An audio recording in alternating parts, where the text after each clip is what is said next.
went under the wheels. How perfected. Welcome to Under the Wheels. I'm Matthew. And I'm Gabe. And today we get jazzy and animated with Disney Pixar's Soul. The best I got. Works. Yeah, I mean, Soul came out, end of 2020. Maybe one of these days we'll actually talk about a movie that's been released this year, but not today. Well, it's still technically, fuck you, it's January, so right now it's just it's all digital releases of movies that got a very, very limited theatrical run in 2020 so that they could qualify for the Oscars. So you're still getting good stuff, but it's like, oh yeah, it's the 2020 asterisk movies, which are like, people never understand that. They're like, well, but it's coming out in 2021. Why does it say 2020? It's like, I could explain it to you, but I don't have the succinctness as Gabe does. So The initial release was in 2020. The home video release is in 2021. That's why you're seeing it in 2021. Or the initial release was in 10 theaters in LA and New York. And so there's a bunch of snooty hipsters in LA who are like, oh yes, I've seen this movie already. But I mean, that's what I mean by initial release. That's how movies work, is they have an initial release of 10 seconds in LA. And then, yeah, if it works, they do a regular one. Or they do a festival release. If you're Netflix, you release your movie for 2 weeks in theaters in Los Angeles and New York, and then you're like, you're never seeing this in theaters again. Well, but that's a lot of studio. I mean, that's every studio now. Well, right now with COVID, because they all want to qualify for the Oscars, so they got to do the 1 week in LA rule. But after that, it's straight to on demand in one form or another. I think they changed it though this year so that more movies can qualify. So Meryl Streep can be nominated 5 times instead of just the normal one, because she's in so many streaming movies. She's in 2 this year. 2 that came out right at the end of the year. One for Netflix in Prom, which I don't know if anyone watched, and then in the Steven Soderbergh movie, which also I don't know if anyone watched, for HBO Max. I'm wondering when people are gonna just finally come around to the fact that outside of Kramer versus Kramer and Sophie's Choice, Meryl Streep is just She's had 2 really good performances, and everything else is it's okay. It's not bad or anything, but she's not I don't understand why she has so many trophies.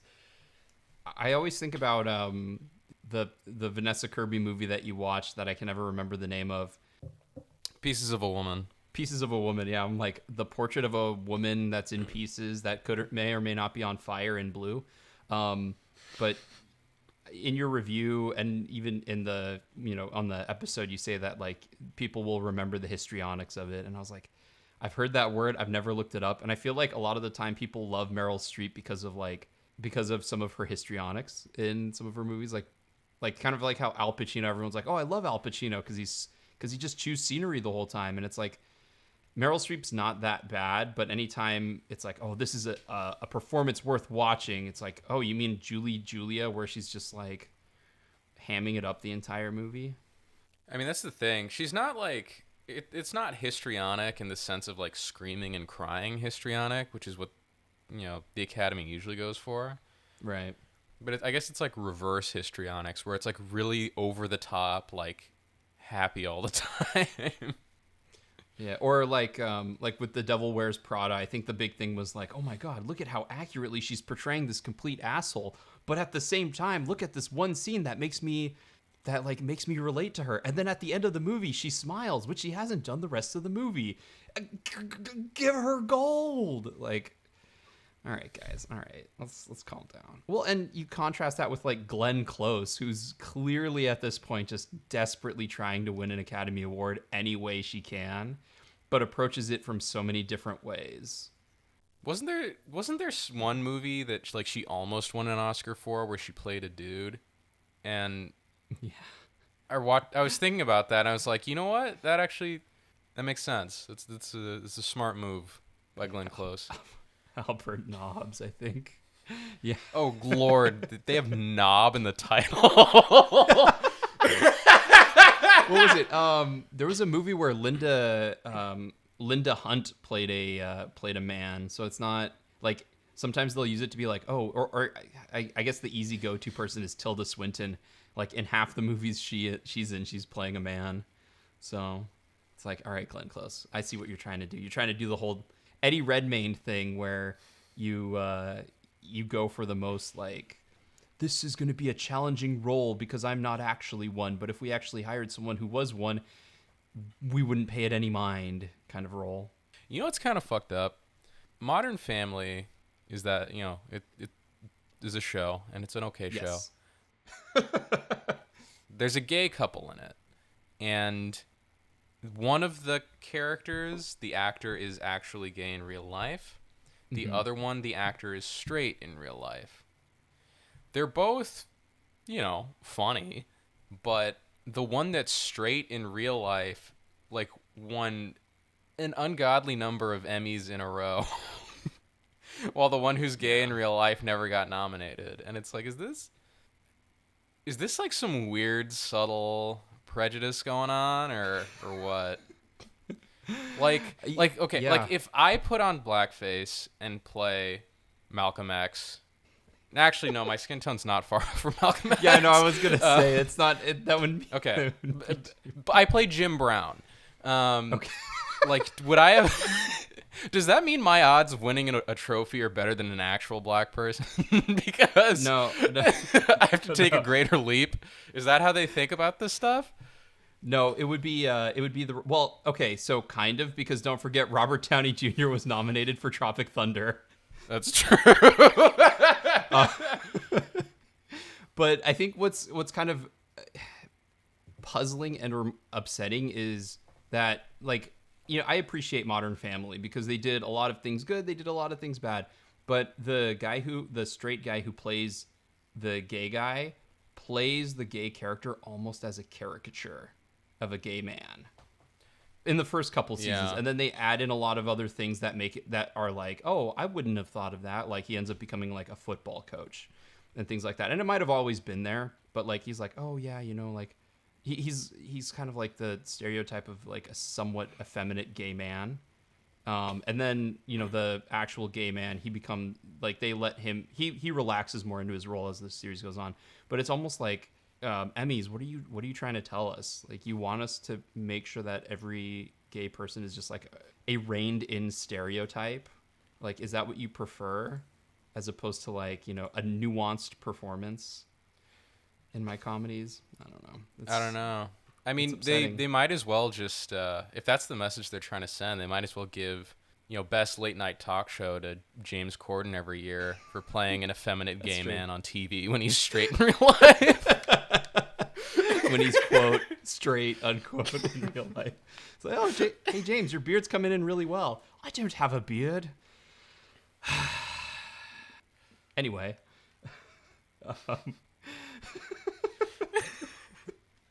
Yeah, the Academy's just buggered. That's all. Like, all of those awards things are just... Has Viola Davis, speaking of, like, interesting, somewhat controversial, I guess, takes... Has Viola Davis won an Academy Award, right? She won for Fences, I think. Looking it up right now. Yeah, I was going to say Viola Davis, because I did watch Ma Rainey's Black Bottom based off of your review. I was like, ooh, I need to watch this now. I like how you watched it based off of my review, which was not good. I was like, I need to be in sync with Gabe. We need to have something to talk about. But like, as I was watching it, I was like, she's gonna become the she won for Fences. Yeah, okay. She's gonna be either the Laurence Olivier or the Kenneth Branagh of August Wilson adaptations. She's gonna end up directing one, and it's gonna be in black and white and have like really strong electrocomplex undertones in it or something like that. It's a jab at Olivier's Hamlet, which I haven't seen because they omit Rosencrantz and Guildenstern. So anyway, that was an obscure reference. All right, so Gabe, what is Soul about?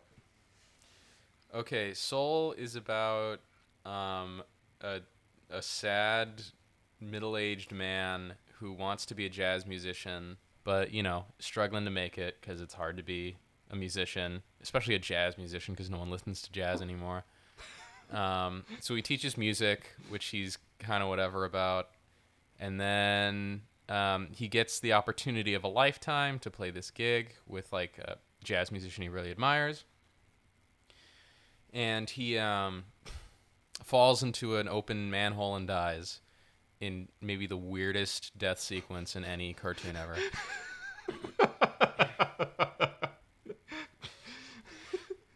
So then, why? Because they're teasing his death the entire time. There's like 8 different times that something was just gonna kill him in the most like disturbing, morbid way possible, and then he just kind of has like a Looney Tunes moment and dies.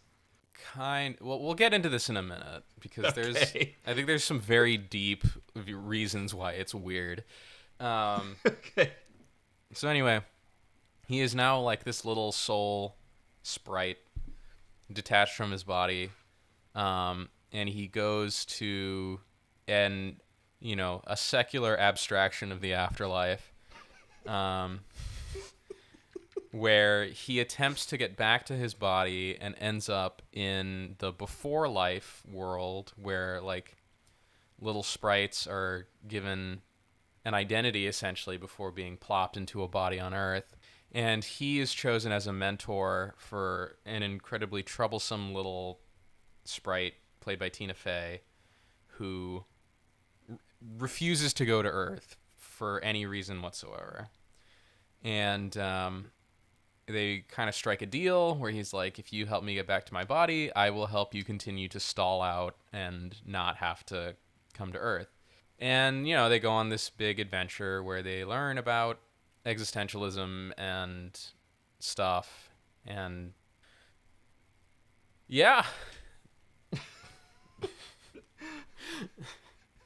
It's hard to explain the movie because it is this very complicated like other world aspect to it that they set up and explain very quickly and efficiently.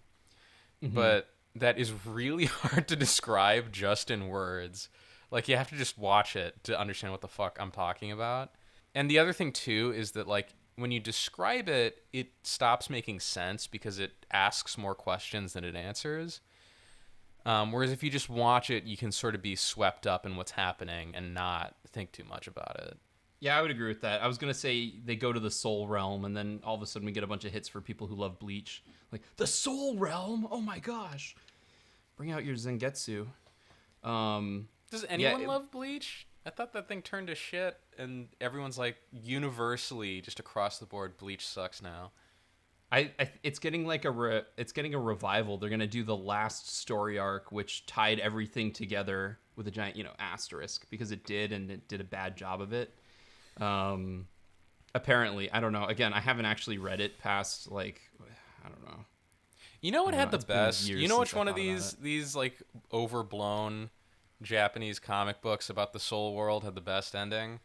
Yu Yu Hakusho. Yes, Yu Yu Hakusho, because the creators got sick and gave up halfway through the final story arc and was like, you know what? It's over. It's done. Never mind. So there's just one chapter that skips ahead like 10 years out of nowhere. And they're like, well, a lot of really cool stuff happened that you didn't get to see. Goodbye, everybody.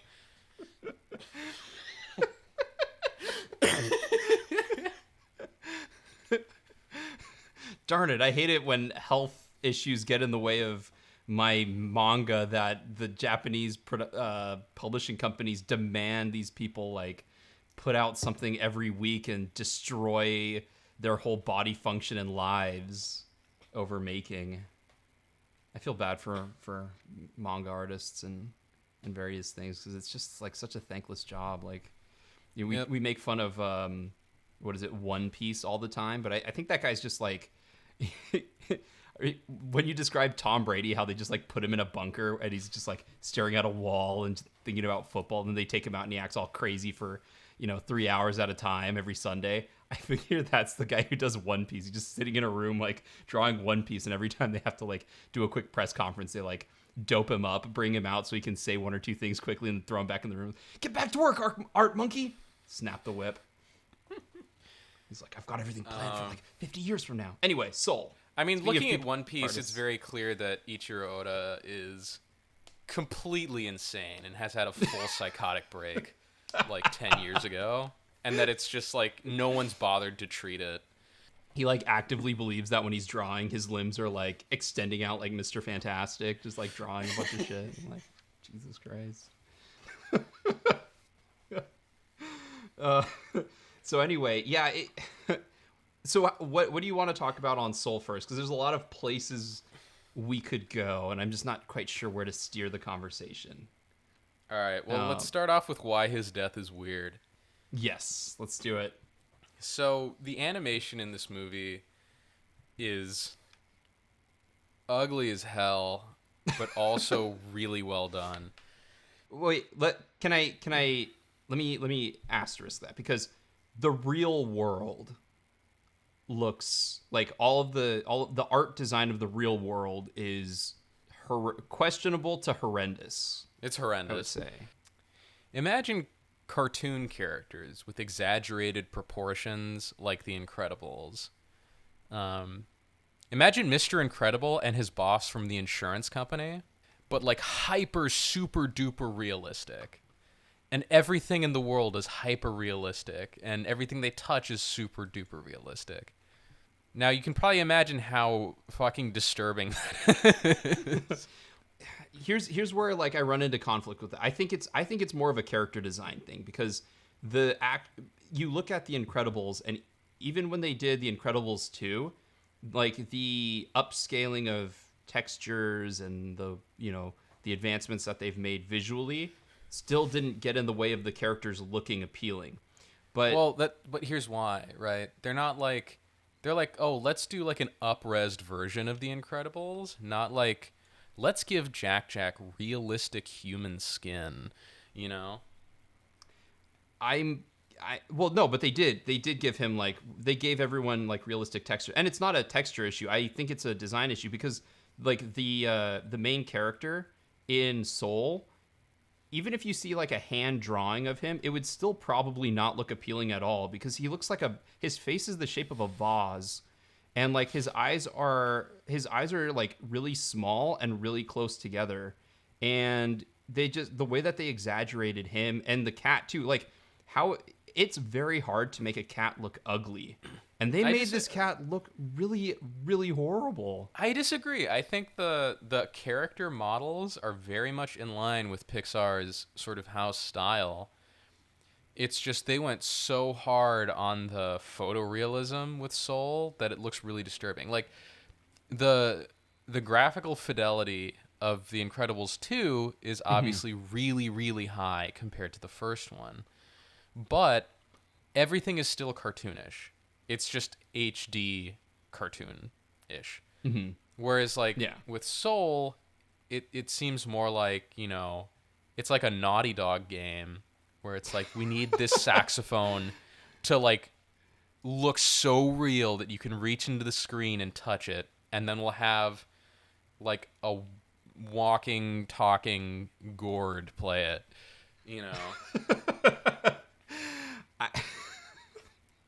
Like, they have all these cartoon characters that have, like, wacky cartoon designs, which is fine. And then everything is super realistic. And those two don't go together. Where it's like, if they made the world around them and all the textures on them more cartoony, I don't think the designs would have worked much better. Whereas, so keeping all that in mind, his death is weird because everything is so... they seem like they're trying so hard to flex their computing power over there with like, look at what we can do, look at how realistic this is, and then he has the dipshit 2D like fall into a manhole cover that's open manhole that's off screen death, where like he's just walking across a 2-dimensional plane and then drops out of sight and then he's dead, and it's like. None of this meshes. This is all just all over the place. And you contrast that with the Soul world where everything's very simple and like a lot of the details are scrubbed out and it looks great. And it's, like all the little characters are sort of abstractions of people. Their designs are very simple, which is very nice. And then you have Terry and Jerry, who are just two-dimensional. And really, Terry and Jerry are the best thing about the movie. Like, Oh yeah, by a country mile. They're so fucking funny. especially because they have New Zealand accents. I Or at know. least Why do New Jerry Zealand does. people That's sound the so best. funny? Like, it's don't know. I them feel so and bad. like it's them and the not sophisticated English people that just always sound hilarious. I feel like that's becoming the standard English accent though, because like almost every actor you meet, they're like, yes, I have to put on the sophisticated Queen's English inflection, but really I talk like I'm from Cockney. I talk with a giant Cockney accent all the time in real life. Like Lena Headey is my definition of what all actors seem like they are these days. Like she can talk with that deep, sophisticated accent, but really she's saying things like "what" all the time. So I don't know if that makes any sense. You what, mate? I really like being in that there 300, eh? My hair looked awful. What? What are you saying? Yeah, so they gave me this movie 300. 300. It was a good time. It was it opened a lot of doors for me, Yeah, there's a lot of like hoity-toity British actors that behind closed doors that's what they sound like. And like the more British television that like saturates the US market, the more that's becoming like standard. It's like, oh, that isn't just like a thing. It's like like the BBC is okay with everyone sounding like this, I guess. Well, Okay, I think they've realized that Americans have caught on, because like 15 years ago, Americans, I guess, seemed to have this attitude. It's like, oh wow, their accent sounds so sophisticated, and then now like you ask any American, like, what does a British person sound like? They're just gonna be like, it's Tuesday, innit? It's Tuesday. They all sound like Michael Caine. Like Michael Caine in Tenet. That's like that's what everyone thinks British people are. Look sophisticated, not exactly the way they sound. Not anymore. Pretty much. It's all for show. It's all visual. It's all Barney. But yeah, so I mean, Terry and Jerry are awesome. I will continually reference how great they are, and part of how great they are is because a few of them have New Zealand accents, and then the rest are Alice Braga. I like how what is it is Jerry or Terry, like there's a bunch of different Jerrys but there's only one Terry, or is it there's a ton of Jerrys and there's one Terry. The Jerrys are all very like easygoing and like they're like preschool teachers. They're like, oh hi, like nice to meet you, come on, let's go, like da, da, da, da, da. They like speak very softly and they're very polite and they're very like placating. Whereas Terry's like, kind of the stereotype of the anal retentive accountant. Yeah.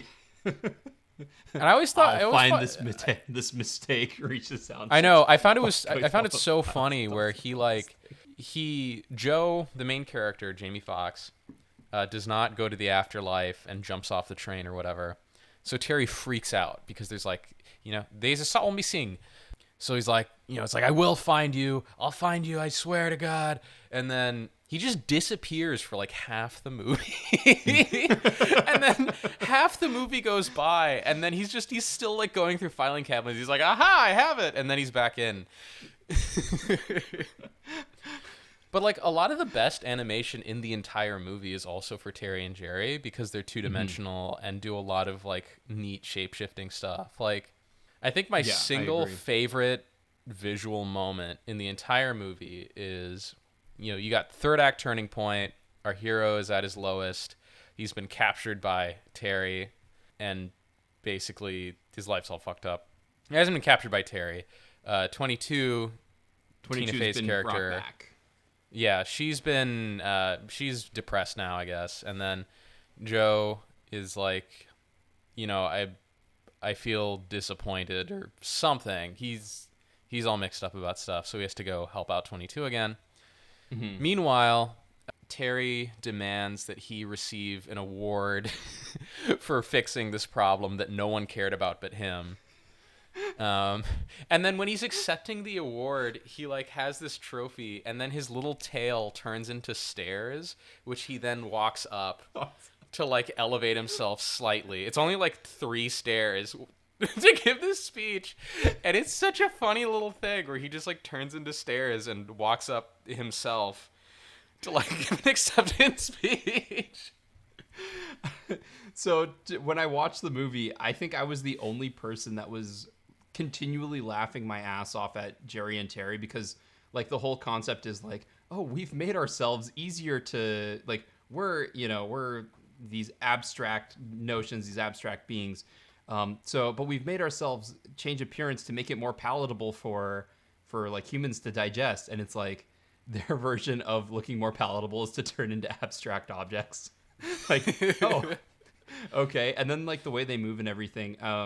Like out of all of the movies that I would have loved to see in 3D, I would have loved to see these abstract figures. Like, how did they figure out how they worked in 3D? What did they do? So like not being able to see the movie in 3D, that's really the only shame. Otherwise, the rest of the movie is like, that's whatever. Oh wait, was this supposed to be in 3D? I'm sure it was. It's an animated movie. They usually make them in 3D. This was the one movie that I was really like, I wish this could have come out in theaters, because like it's weird to see Pixar movies just relegated to streaming services, even though Pixar movies don't make any money at all. So I guess it makes more sense to put them on streaming. But yes, I love the fact that they're just like abstract things that just shapeshift wherever they want. And like when Terry goes into the real world and starts messing with people, it's like the funniest thing. Oh yeah, he straight up kills a dude. And he's just like, whoops. Sorry. And then he brings the guy back to life, and the guy's just horribly traumatized for the rest of his life. And he's like, hey, just walk it off, buddy. You're fine, it's good, it's all good. All right, well, I'll see you later.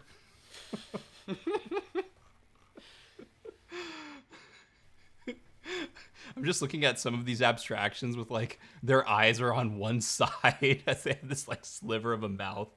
Oh my god, it was just brilliant. Like that. Yeah, I mean, they kind of look like little Picasso, computer designs floating around. Like that's the Pixar stuff that I'm like, okay, that's stuff. That's the really inventive, creative stuff. Like that's the pushing the envelope of like, oh yeah, that's great. Like with their shorts, they'll sometimes do something where you're like, oh, that's really creative. And then the other times you're like, oh, they're just trying to get it as photorealistic as possible. I see. Yep. But yeah, I agree that to me, the best stuff in the movie is the Seoul world, because like all of the designs are appealing, and just like the way that they represent the Seoul world as like, look at this peaceful place with these soothing, calming colors, and every shape is very nice and perfectly soothing and round and soft and blah, blah, blah. And yet they have a lot of fun with like making fun of a bunch of stuff about like recruitment seminars and things like that I thought was pretty funny. Yeah, I mean, kind of the office politic-y world of the afterlife is entertaining as well. Yeah. I think one of the reasons that they're able to make the Seoul world seem so easy to comprehend is because they take concepts that at least a lot of adults would be familiar with, and they tie it into like, this is how the world in the future works, or how the world in your afterlife works. You hated your office job, guess what? It's the same after you die and you're in purgatory. And that's both refreshing because it's easy to comprehend, and also really disturbing because Pixar just thinks everything's an office job.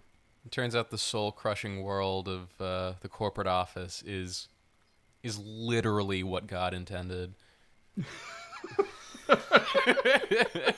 Or the secular abstract that is God in the Pixar universe. Whatever, I don't know. So that they can appeal to the largest possible audience. It's Pixar. They're trying not to offend anybody. It's funny because I actually like a lot of the like hyper realism in the real world, but I do agree with you. Or I see what you mean by like it's very, it makes it even more disturbing when you have these like wacky cartoon hijinks and the cars look like real cars.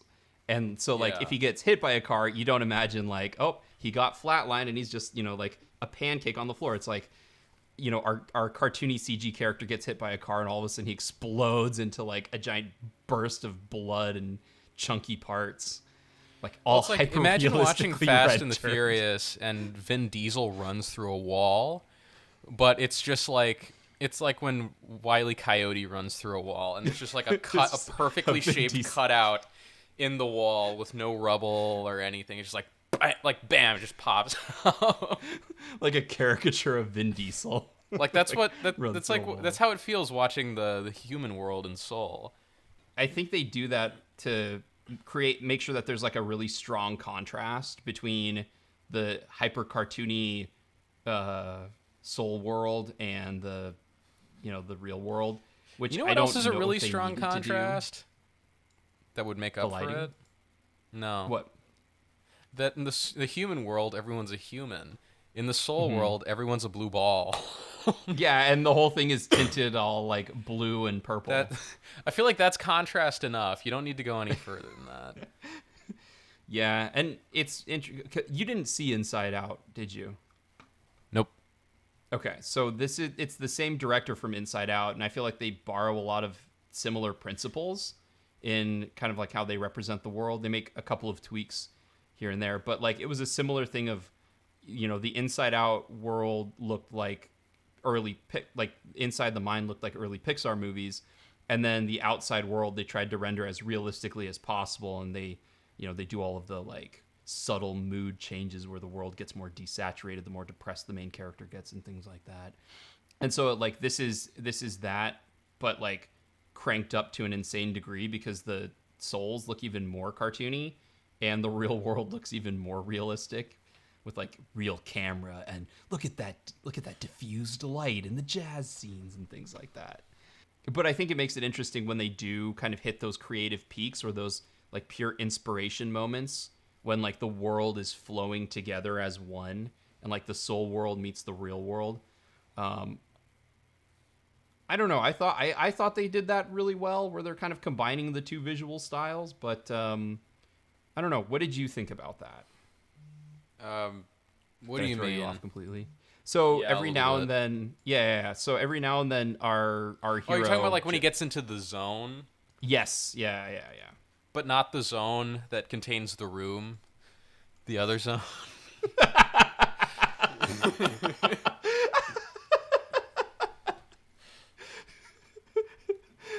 As an aside, I feel like everything I feel like we can relate everything back to Stalker at some point.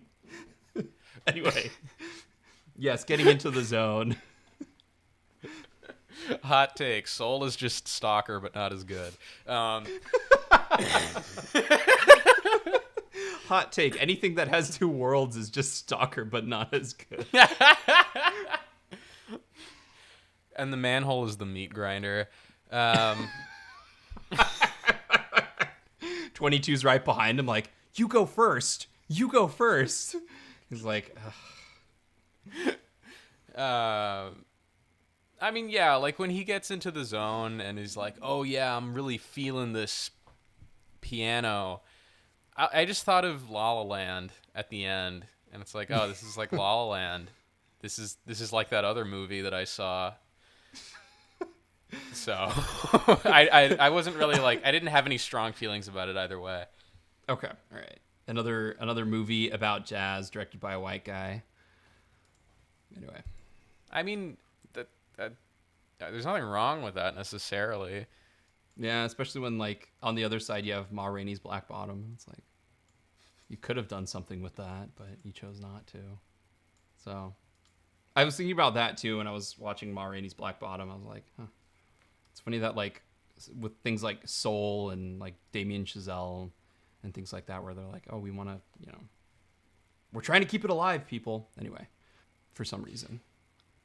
Well, you know what's weird is like, Damien Chazelle got a ton of flack for being white and directing a movie about jazz.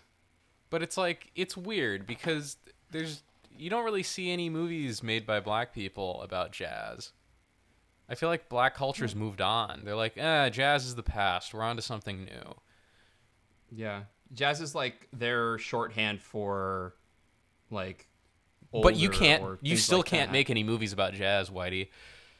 Even though even though we've basically ceded that ground, you still can't touch it.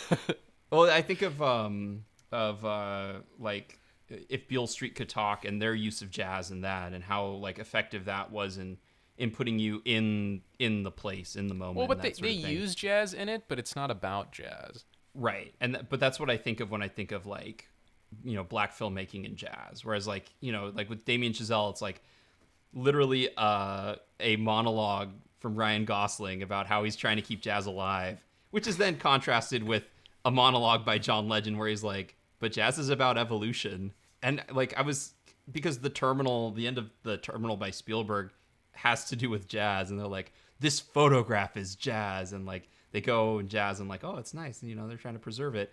And in things like Catch Me If You Can, where like the soundtrack is very jazz inspired, written by John Williams, who also did jazz inspired soundtrack for The Hard Goodbye and some other things like that, or The Long Goodbye by Altman. And it's like, yeah, I don't really know where I'm going with that, I guess but the it's point I'm interesting. trying to make is that especially with respect to music, but just I guess generally, like black culture is always on the cutting edge of whatever is happening. So like, black culture sets the tone and then everyone else follows. So it's like jazz is old and basically dying. And it seems like black culture sort of moved on from it to, do new things. So it's weird. Like, why can't white people make jazz movies? Like, you're clearly done with it at this point. I feel like people worry because it's a weird form of neutral term coming, cultural appropriation that is done in kind of an uneven way. Like, I think, I don't know. Like, I think the idea of like, and again, it sounds really bad because it's like I'm basically putting down both Whiplash and La La Land, which are two movies that I really liked and actually are a good entry point if you're not into jazz. They are a good gateway movie to get into jazz. But like the monologue of like Ryan Gosling, just like, jazz is dying. Well, it's not going to die on my watch. A man who just plays piano and does, like, I'm worried that like the mouthpiece that they're using to try and preserve this is through like the nerd in the corner who's like, oh yes, and the reason why jazz is so good is because we have to make sure that we hit the notes at exactly the right angle and this and that, and like the sabermetricians of jazz music are preserving it. And I know it's a gross simplification of like this idea of why people think it might be problematic that it's cultural appropriation, but that's also like further on in the movie. I mean, every person he references is a historical jazz figure, and he wants to open his club not to be the person always playing piano every night, but to introduce other artists to play piano and work as kind of a like a preservation of this art. It shouldn't be lost, even if it declines. It should never be lost. And I would put it in the hands of the people who should be preserving it, but they're not getting the voice representation or the care that they want to do for it. I know that was a really long tirade on it, but that's why I think it's kind of complicated. I guess my thing is like, why can't people appropriate a culture's hand-me-downs when that culture's already moved on to making new things that then people will appropriate anyways later? Yeah, I know. And again, I think it all comes back to like how we view cultural appropriation and cultural representation. So, and like the long and storied history of it all. I really didn't want this to turn into the cultural appropriation podcast, but we picked like you wanted to do Seoul, and then you ended up watching Ma Rainey, and that's literally all Ma Rainey's Black Bottom is about. Fuck. Okay. Well, especially when they make it like explicitly shown at the end. Well, it's like you can see it coming too. Anyway, back to Seoul. We'll cross that bridge when we get to it. What lesson does Joe learn about life in this movie? That is an excellent question. And that's the end of the sentence. I'm with you. So your review, and I'm going to reference your review a little bit, underthewheels.com. The title, Poor Handling of Themes Doesn't Very Strong Pixar Effort. About halfway through the movie, I thought it was going to be this thing about how Joe realized the significance of himself as a teacher and a mentor in bringing these things to other people.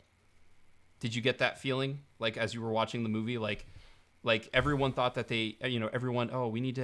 everyone has a purpose in life. And his want is like, I want to be a great jazz musician, but then his need, to break it down into simple screenwriting terms, his need is, but actually my biggest gift is, sharing the gift to other people and teaching them and educating them about things in general. Okay, so here's why this movie is kind of a disaster, even though it's good. So in the world of the movie, before you're born, you are assigned a personality and you are assigned a spark. Now, what the spark is not totally clear. Joe interprets it as your purpose in life, but they say, well, it's not really that. It's something else. And then they never really say what. But anyway, his whole thing is like, with him and 22's whole thing is like, she cannot find a spark. She has no desire to live, basically, like most Gen Z kids. And, Joe is like, well, my spark is playing music. I love to play music. And that's my purpose in life, is to play music. Mm-hmm. And the movie seems to be building up to this whole thing that's like, well, maybe his purpose isn't playing music. Maybe it's teaching, because he's a music teacher who's, a couple of his students like really admire him and look up to him and are inspired by him. And then he's a teacher to 22 as well, where he helps her learn things that she wouldn't have been able to learn otherwise. Right. But also no, like it's and then we take another left turn into a pothole. Well, yeah, it's just like, it's really deliberately vague about it, because it doesn't... Normal boilerplate Pixar kids movie storytelling is like, I thought life was about this, but it's really about family or whatever. Mm-hmm. And, so it's like, it makes sense if his arc is like, well, I thought my whole life's purpose was to play music, but really it's about teaching and helping others. Which is like, okay, that's fine, I guess. But the movie's like, well, it's not that simple. And it's like, well, okay, elaborate. No. The actual meaning of life is to take a moment and appreciate life. So wait, then, what? yeah, it gets even weirder, but we'll get into that. So yeah, like, he doesn't... So then all of that whole thing, like what's his purpose? What is the spark supposed to represent? Like, what is all this shit supposed to mean? Just becomes a muddy mess.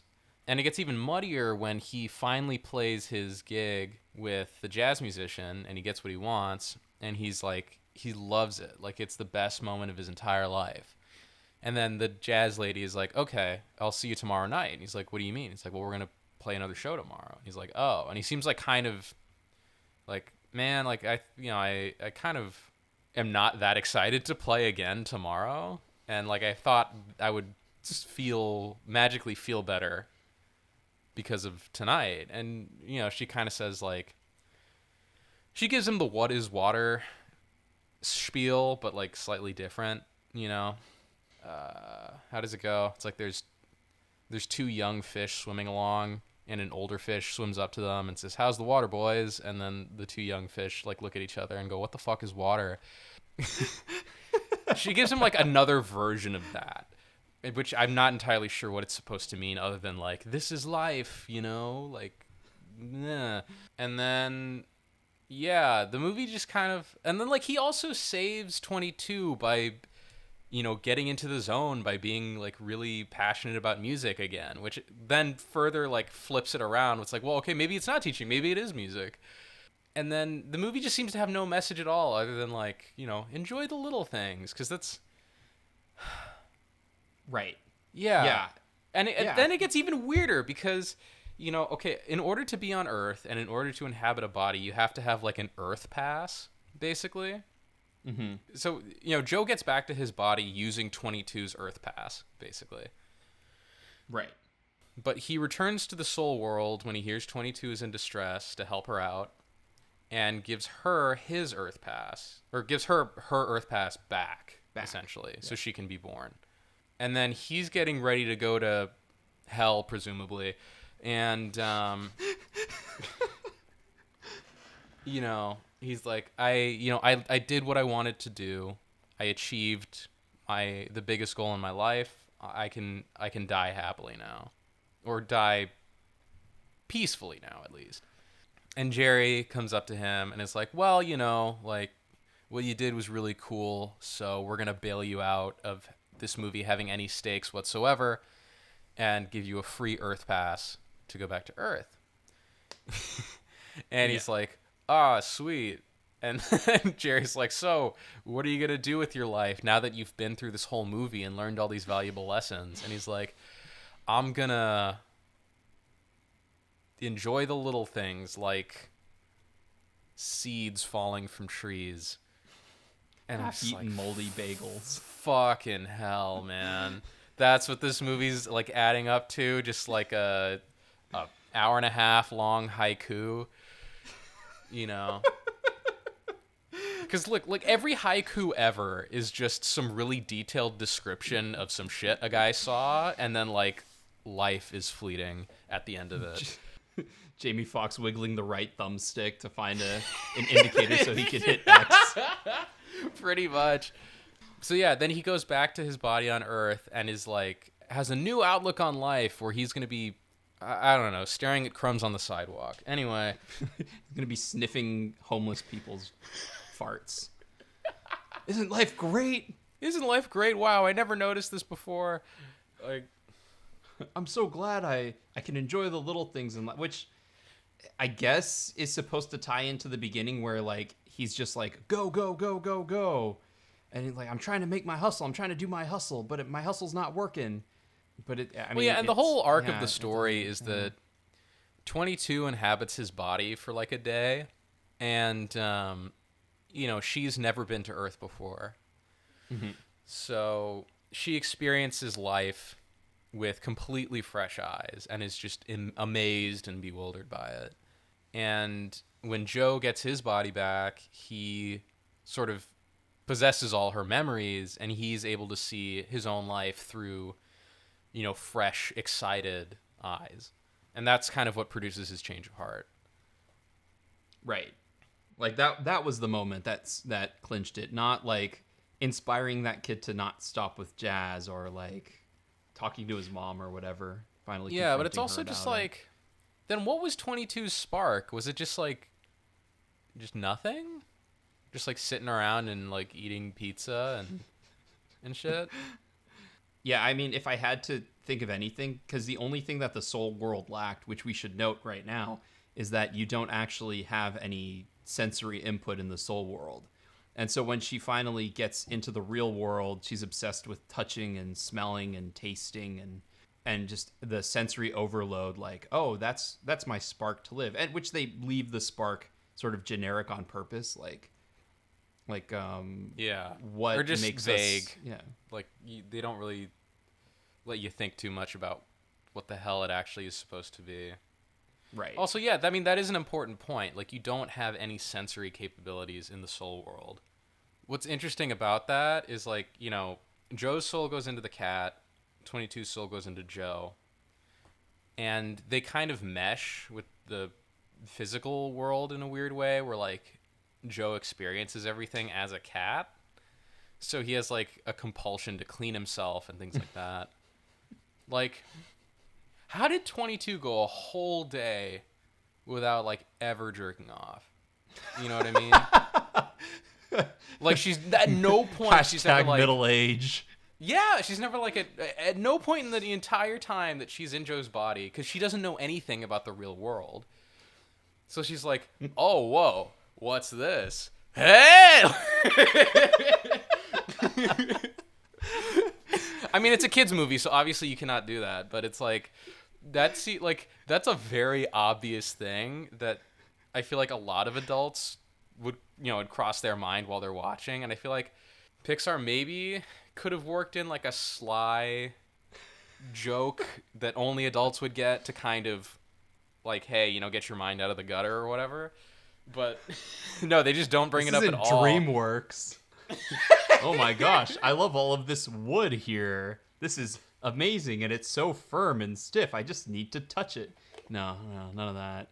Well, the other thing is, like, if she had just waited like 5 more minutes, like, I'm pretty sure Joe would have either vomited or had like a massive case of the shits. And like, I wonder if that would have been like, nope, I don't want that anymore. I don't need to live in the real world. Too painful. Too bad. I don't like that. I don't like the idea of my stomach just completely being destroyed because I ate freaking bird shit. Yeah. Or what if she's all enthusiastic about life, jerks off, and then is like has that post-nut clarity, and she's just like, you know what? Actually, I don't want to live.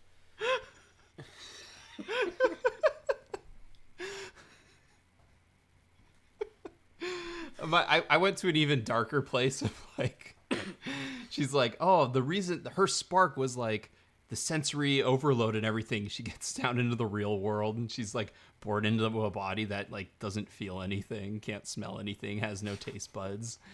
It's just like, just can see and that's it. And she's like, God damn it. Like, ugh. But that's good. That'd be a little too real, yeah. What did we learn from Seoul? We learned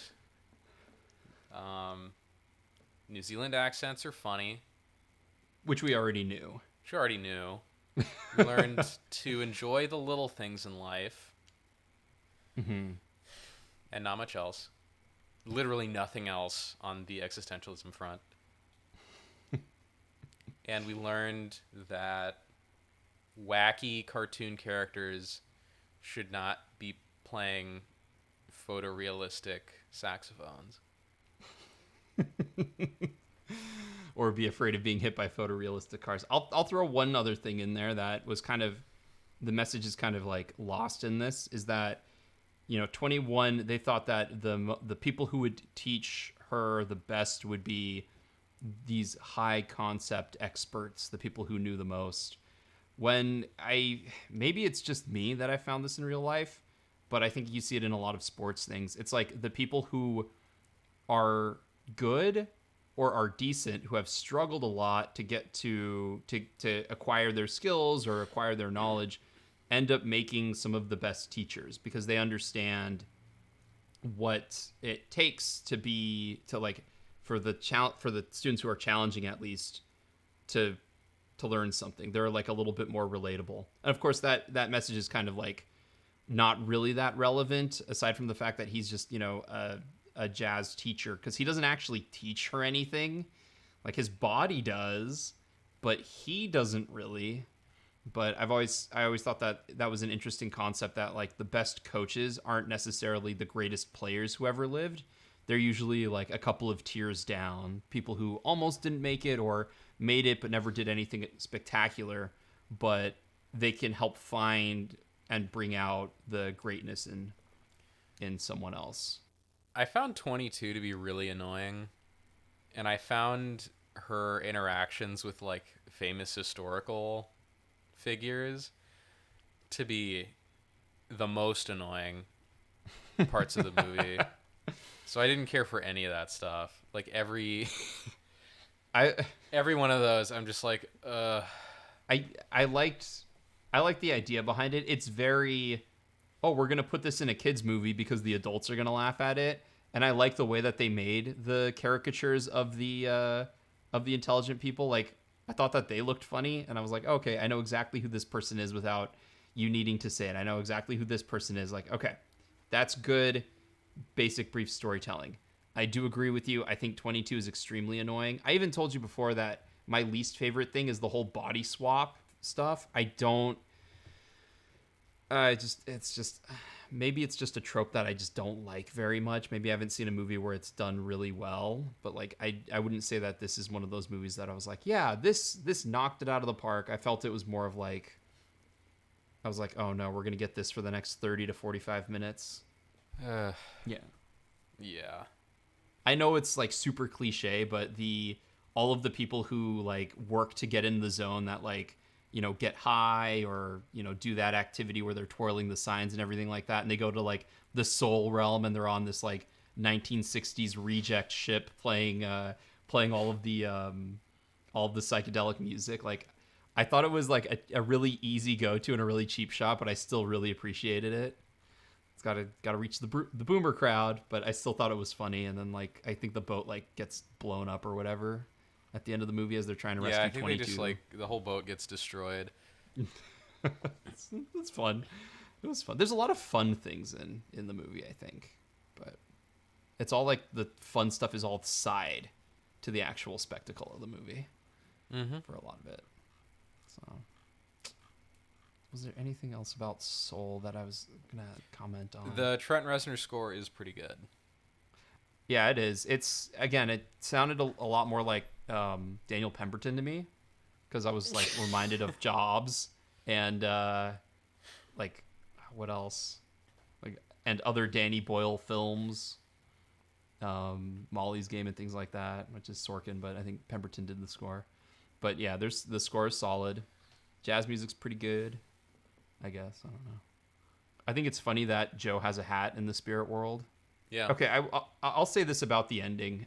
I know that, and not to get into like the whole like race politics of this movie again. Oh no. But I know that one of their endings, which I think they had a bit of trouble figuring out exactly how they were going to make it at the most satisfying.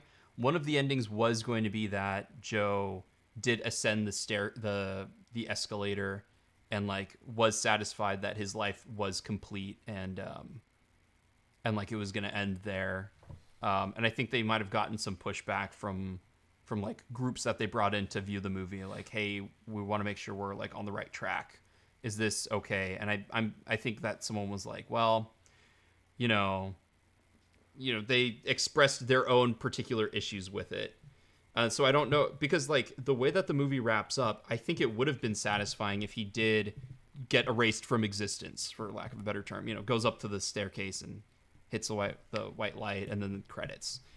But also, it's also kind of depressing that like all of these great revelations in his life, like, oh, I'm gonna spend more time with my mom. My mom doesn't actually hate me, I'm gonna play jazz music. I'm gonna inspire more students. Like if he's like, I'm gonna do all this stuff and die, like something tells me that would have been a little bit less satisfying. I don't know if they hit the perfect ending, because like the whole idea of like, I'm gonna live life to the fullest is like, feels like a little anticlimactic. Would have been better with like a little montage maybe of him like playing jazz and like teaching people, hanging out with his mom or something. I don't know how you would end it differently. I think they probably found the best where the most inoffensive ending that they could. Well, and that's what Pixar is. It's inoffensive. Yeah, I mean, I probably would have ended it with him going into the white light, like at peace with himself. Mm-hmm. Because that's the good ending. To use video game in the terms. video game of Soul. Because yeah, like it kind of makes the most sense to me anyway. It builds to it. The character arc is complete. Yeah, and it's also just like, yeah, he did learn all these valuable lessons and stuff, but he died at the beginning of the movie. So all those lessons are kind of moot anyway. It's like finally learning about physics in your 30s after you already failed like college physics 10 times. You know what I mean? Like it's like, cool, you learned it. It's completely useless to you now. Yeah. But good for you, I guess. I guess it's a good thing that you made up with your mom and that you're living your dream out. And by the way, you're dead. Yeah, I don't know. It's kind of a strange. I will ask you this. So obviously Pixar has a reputation for manufacturing emotions, and like to me the two moments that are the most manufactured are when 22 becomes the villain from Shadow of the Colossus and is like all black and going forward as like a Miyazaki reject creature. and then like Joe has to like go inside there and rescue her, or like get it to its revelation. And then the other moment is obvious, is when 22 is like, I'm scared to jump, and Joe's like, I'll jump with you, and like he jumps in, pushes them forward so that they get transported to Earth. And both of those moments are like really like the tearjerker moments. Do you feel like the movie earned both of those emotional moments, or do you feel like it was like overly manufactured? No, I actually appreciated that they kind of took their foot off the gas for that stuff in this one. Mm-hmm. All the emotional moments in the movie felt like genuinely poignant, but they weren't really tearjerker moments or anything. They're just like, oh, okay, like that's nice, or that's sweet, or that's insert emotion here. Mm-hmm. It's not like Coco, where they start playing the song and it's like, oh fuck, here we go. They almost had that moment, but yeah, there were like no tearjerker moments in the whole movie, really. All the emotional stuff worked because it was appropriately scaled to what was going on. Yeah. That's funny because I know a lot of reviews that came out. They're like, your eyes are gonna be watering so bad by the end of this movie. This is the most emotional experience that you'll have in a movie on your couch. People who say that probably have a Twitter though. Yeah, well, I mean, part of it was like Twitter reactions. Part of it was like the Rotten Tomatoes blurb that they give when they have some algorithm like find the most quotable section of someone's review. Yeah. Usually in the first paragraph. But I agree. I wasn't nearly as like emotionally like, oh my God, this is so sad, or this is so cathartic, or, like that. Except when like he jumps with her, when he jumps with 22, like I genuinely felt all of the emotions there, just because narratively sort of the reversal of like, he's been jumping to try and get back to Earth. Now he's jumping to as a mentor to help 22 move on. Which, by the way, the other thing I thought was going to happen was they were going to say, look, if you want to, you can stay here and continue to mentor people because you are the best mentor we have. I thought it was going to like go in there, and then you'd have like the ending where it's like, showing him like coaching a whole new group of souls to find what really does matter to them. I thought that could have been another route that they went with the ending. Yeah. But yeah, it could have been. I actually thought the most poignant bit of the movie is where he gains possession of all of 22's memories of Earth and uses them to kind of conjure his way back into the soul world to help her. Because it serves multiple purposes. It serves a narrative purpose and an emotional purpose, and it's a cool device. Yep. Of course, most efficient storytelling devices that we can find. Of course you like that, Gabe. Hell yeah. I mean, for all my criticisms of Pixar, they are really, really good, craftspeople when it comes to storytelling. I mean, they're just, there's no waste in any of their movies. Yeah. Which is what makes the ending of Soul perplexing, because to me, they are really good storytellers. And then the end of Soul, it's kind of like they weren't quite sure how they weren't quite sure what they wanted their message to be or how they wanted it to get out. And I think part of it is just the idea that the spark that motivates you for anything you do can be anything at all. And the importance is it's just a spark. What you do with it is whatever you want to do. It's your own motivations. But what the thing actually is does not have to be anything significant or special on its own. It just happens to be significant or special to you. Mm-hmm. But yeah, there you go. Do you have anything else to say about Soul? No, I mean, it's entertaining. It's a good movie. It's just, I think it tries really hard to be deep and ends up being a hot mess on that front. But, I applaud him for trying. And like everything else besides that about the movie is pretty good. Well, that and that awful looking human world. I swear, I thought Viola Davis was the jazz saxophonist. That's and racist, then I found out it was Matthew. Angela. Well, then I found out it was Angela Bassett, and I was like, oh, okay. But they both have like powerful voices that are also a little bit deep. So that's why I was thrown off. I was like, well, because Viola Davis is in like everything these days. So it makes sense that they'd get her for that. And then it was Angela Bassett, and I was like, oh, I guess that makes more sense. Because she's making that Disney money with Black Panther and Soul and things like that. Yep. Anyway. What would you give it? Me, I talked about this on the podcast a couple of episodes ago, but it's a witness for me. I think it's worth watching. Yeah, I'd say it's like a high witness. Yeah, it's not quite as like overly amazing, and it's funny because it sounds like we were just shitting on the movie the whole time. I think it's really good.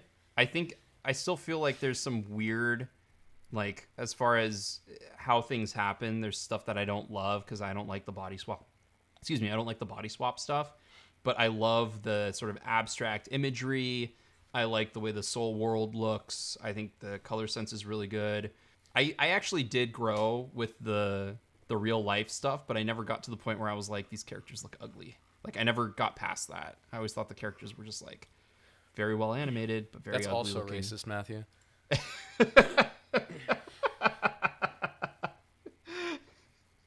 Get canceled over the character design of Soul.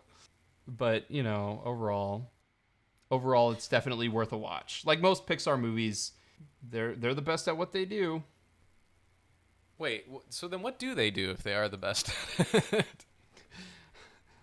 What they do isn't very nice for all my Wolverine fans out there. Sentimental stories using I don't want to say offbeat concepts, but like they always find an interesting spin on what would be kind of dull or weird topics and humanize them, or realize them in ways that are associable to us, and then They could apply take like emotional inanimate relevance to them. things and give them humanity. Like like cars and toys and Scottish people.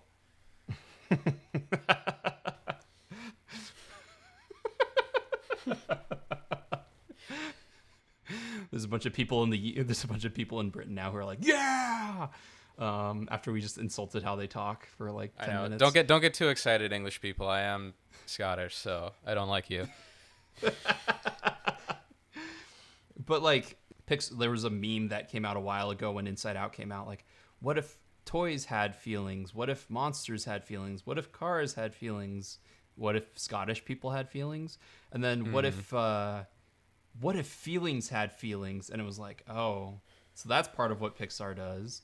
But the other part is they take like modern concepts and apply them to, well, except for Brave, I guess. They take modern concepts and apply them to either abstract or fantasy things. Like Monsters, Inc. was like, let's take the business world and apply it to monsters. Do you think that Pixar just applies their like Silicon Valley business crap to everything? They're like, what if monsters were a business?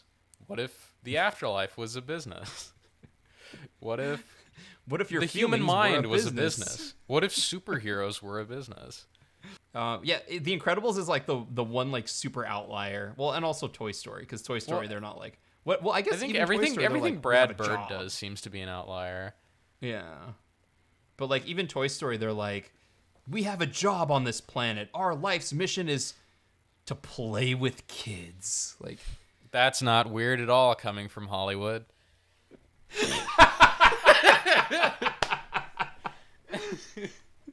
But it's like, man, you know, it's like if you do what you love, you never work a day in your life. So Pixar is intent on making sure that everything all of their characters do is a job that they love.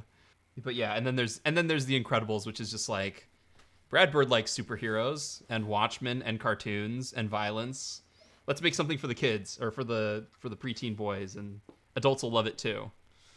And then a cooking movie about a rat trying to find out the real meaning of life.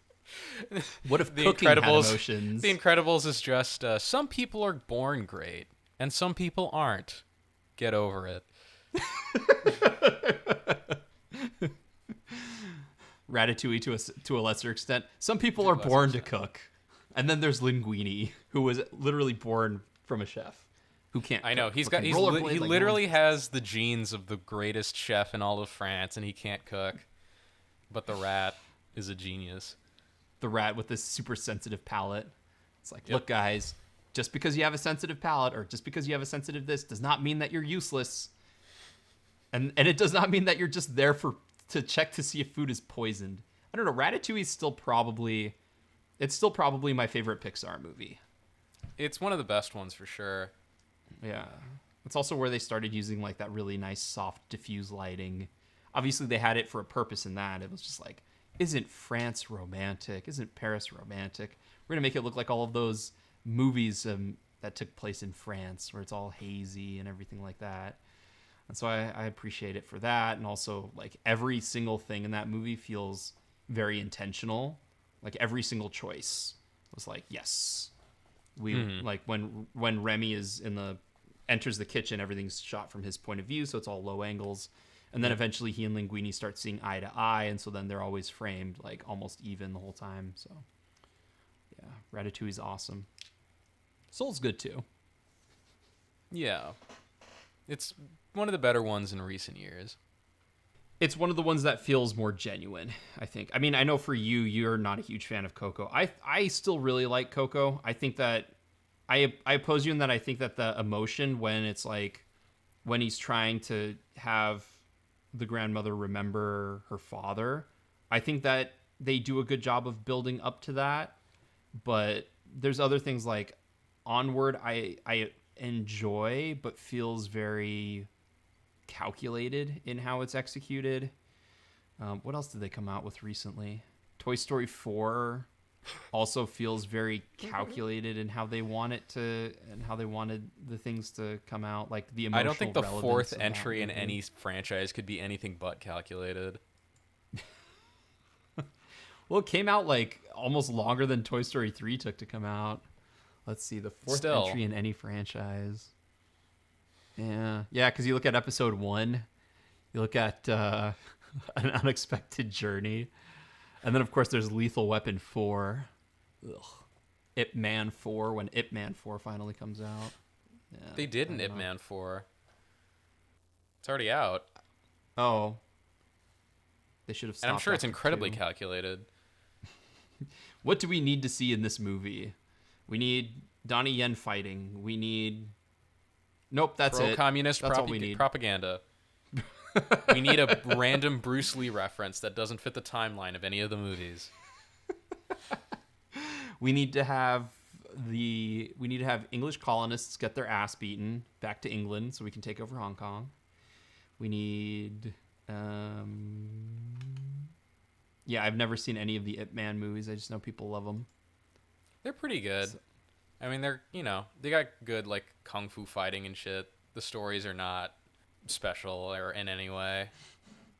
Can't I just watch the Grandmaster and, like, condense all 4 of the movies into one 2-hour movie where people do all of the talking via voiceover? Wistful voiceover. I swear, the Grandmaster's like the weirdest movie because whenever I think of like kung fu movies, the first name that comes to mind is Wong Kar-wai. Like obviously. Obviously. Like Jesus Christ. Yeah. Still, it wasn't terrible and it was interesting, but it's probably one of his lower tier movies. Kind of like some of the recent Pixar movies, it's almost like he's on the verge of becoming a parody of himself. Well, I guess that's the defining marker of success. You become a parody of yourself and people still buy your shit.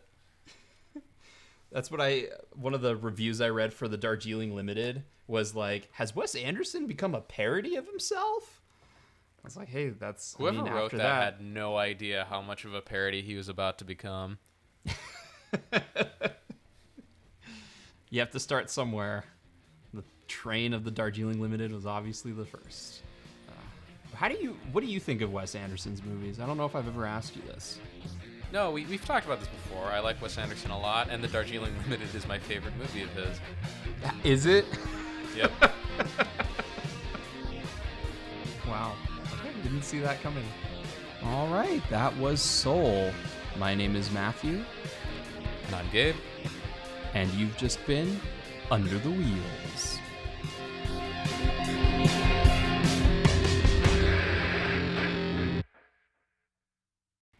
I didn't realize anyone besides like kids in the 80s and adults in the 90s played Dungeons and Dragons.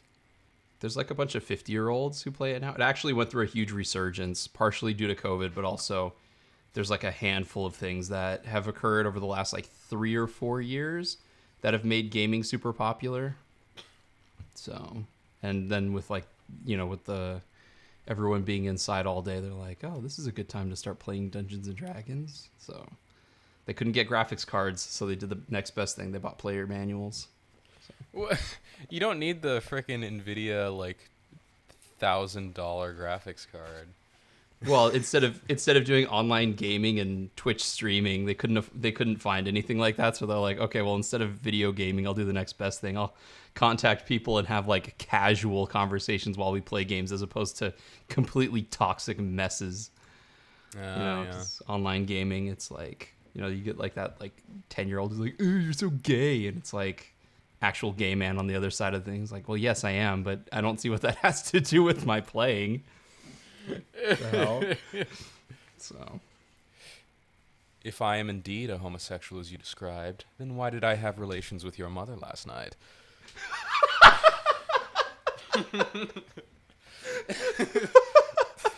It's like Xbox Live chat summed up in a single sentence.